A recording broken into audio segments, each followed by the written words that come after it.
RJ Balaji இயக்கத்துல சூர்யா நடிச்சு தியேட்டர்ல நெருப்பை கிளப்பிக்கிட்டு இருக்கிற கருப்பு படக்குழு இப்போ இசைஞானி இளையராஜா சார் கிட்ட அதிகாரப்பூர்வமா மன்னிப்பு கேட்டிருக்காங்க. இதெல்லாம் ரொம்ப தப்பு சார்.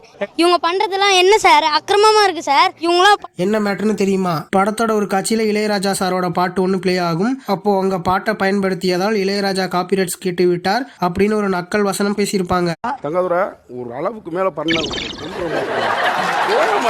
தியேட்டர்ல இதுக்கு சிரிப்பு வந்தாலும் இந்த விஷயம் இளையராஜா சாரா ரொம்பவே காயப்படுத்தி இருக்கு. விஷயம் சீரியஸ் ஆன உடனே தயாரிப்பு நிறுவனமான ட்ரீம் வாரியர்ஸ் பிக்சர்ஸ் இன்னைக்கு ஒரு அதிரடி அறிக்கை விட்டுருக்காங்க. இசைஞானி மீது எங்களுக்கு அளவு கடந்த மரியாதை இருக்கு, யாரையும் புண்படுத்தும் நோக்கம் எங்களுக்கு இல்லை, அது வெறும் யதார்த்தமான ஒரு கிண்டல் வசனம் தான், இருந்தாலும் அவருடைய மனவேதனையை நாங்கள் மதிக்கிறோம் அப்படின்னு சொல்லியிருக்காங்க. அது மட்டும் இல்லாம இனிமே வரக்கூடிய தியேட்டர் வெர்ஷன் மற்றும் ஓடிடில இருந்து அந்த குறிப்பிட்ட வசனத்தை முழுசா நீக்க முடிவு பண்ணிட்டோம் அப்படின்னு சொல்லியிருக்காங்க. சினிமாவில் காப்பிரைட் பத்தி பேசுறது தப்பு இல்லை, ஆனா லெஜெண்டை வம்பிழுத்தா இதுதான் நிலைமை. இதை பத்தி நீங்க என்ன நினைக்கிறீங்க? கமெண்ட்ல வந்து சொல்லுங்க. சினிமா பத்தின அப்டேட்ஸ்க்கு லோகன் டாக்கீஸ் சேனலை ஃபாலோ அண்ட் சப்ஸ்கிரைப் பண்ணிக்கோங்க.